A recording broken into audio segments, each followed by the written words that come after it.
مجھے بڑی اچھی طرح سے یاد ہے کہ ہماری گروتھ ریٹ بہت بڑھ رہی تھی، 3% پہ ہماری مہنگائی تھی، یہ 39% پہ لے گیا، اور اس کے بعد اللہ کے فضل و کرم سے پھر آج کتنے پرسنٹ ہے؟ 4% آپ کہہ سکتے ہیں، 4% پہ پھر آ گئی ہے۔ لیکن روپے کی جو حالت کی ہے انہوں نے، اس کا میرا خیال ہے کہ خمیازہ آج ہر پاکستانی بھگت رہا ہے۔ آپ ملک کے اندر بھی بھگت رہے ہیں اور ملک سے باہر جائیں تو آپ کو پتہ لگتا ہے ہر چیز کو، ڈالر کو آپ کو 270 سے جو ہے نا وہ ملٹیپلائی کرنا پڑتا ہے، تو پھر آپ کو روپے کی قیمت نکلتی ہے۔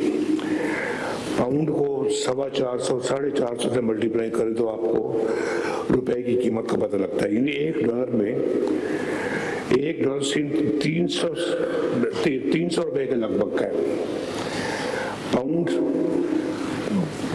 400 450 کا ہے۔ اور یہ اپنا بیٹھے ہیں ہمارے محترم سعودی عرب سے ہمارے جی آزاد تبسم صاحب، ان کو پوچھیں کہ آج درہم کا اور اس کا سعودی ریال کا کیا ریٹ ہے۔ جب میں پرائم منسٹر تھا 1999 میں، مشرف نے جب مارشل لاء لگایا تو سعودی عرب ہم گئے، اس وقت سعودی ریال کا ریٹ کوئی 11 روپے تھا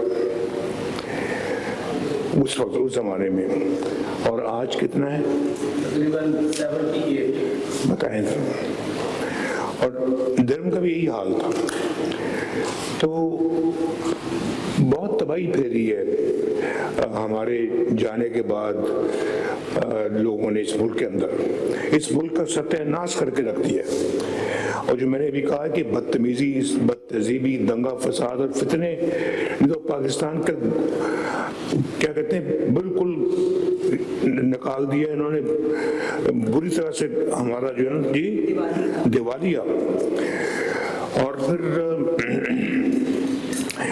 میں سمجھتا ہوں کہ جی ابھی پچھلی باتیں کرنے کا کوئی اتنا فائدہ نہیں ہے۔ آپ کو سب پتہ ہے، جو ہمارے ذرا تھوڑی سی بڑی عمر کے ساتھی ہیں ان کو سب پتہ ہے، چھوٹی عمر کے بھی پتہ، سب کو پتہ ہے، میرے دائیں اور بائیں بیٹھے سب کو پتہ ہے کہ پاکستان اگر وہ ترقی کی رفتار ہماری رہتی تو آج پتہ نہیں ہم کہاں پہنچے ہوتے۔ نہ ہمیں IMF کو کوئی فکر ہوتا، نہ دنیا کے اندر کوئی ہمارے فورن ایکسچینج کا ہمیں کوئی فکر ہوتا۔ ہمیں تو آج کل یہی فکر دے کے بیٹھ گئے ہیں کہ ہمارے ریزروز کتنے ہیں، IMF ہمیں یہ کرنے دے گا یا نہیں کرنے دے گا، تو ہم خود کئی فیصلے خود نہیں کر سکتے۔ بہت سارے فیصلے ہمارے یعنی کہ غیروں کے ہاتھ میں، اور غیروں کے ہاتھ میں انہوں نے دیے ہیں، ہم نے نہیں دیے، انہوں نے دیے ہیں۔ جو پاکستان کا جو حال تھا 2017 میں، 2018 میں، 18 سے لے کے پھر 22 تک کیا ہوتا رہا پاکستان میں، وہ ساری ذمہ داری ان کے سر ہے۔ تو لوگوں نے میرا خیال ہے کہ جو ووٹ دیا وہ آپ کو کارکردگی کی بنا پہ دیا ہے، آپ کے کام اور آپ کی محنت پہ بل بوتے پہ دیا ہے۔ میں شہباز شریف صاحب کو اور مریم نواز شریف صاحبہ کو شاباش دیتا ہوں کہ ماشاءاللہ انہوں نے بہت محنت سے کام کر کے دوبارہ وہ مقام حاصل کرنے کی کوشش کر رہے ہیں جو کہ ہم نے کھو دیا تھا۔ یہ صحیح بات ہے، اور یہ بڑا مشکل کام ہے، بڑا جان جوکھوں کا کام ہے یہ، کہ اس کو واپس پاکستان کو اس جگہ پہ لانے کی کوشش کر رہے ہیں۔ اللہ تعالیٰ ان کی کوششوں کو کامیاب کرے، اور ہم نے سب نے مل کے ان کا ہاتھ بٹانا ہے، شہباز شریف کا بھی ہاتھ بٹانا ہے، مریم کا بھی ہاتھ بٹانا ہے۔ اور 1.5 سال میں ماشاءاللہ ایک عوامی خدمت کا ایک ریکارڈ قائم کیا ہے، اکانومی کو گڑھے سے پھر باہر نکالا ہے، اور یہ کہتے ہیں پاکستان ٹیک آف پوزیشن پہ آ گیا، ٹیک آف کر چکا ہے اللہ کے فضل سے، اڑان بھر چکا ہے پاکستان ماشاءاللہ۔ اب اس نے اوپر جانا ہے اللہ کے فضل و کرم سے۔ تو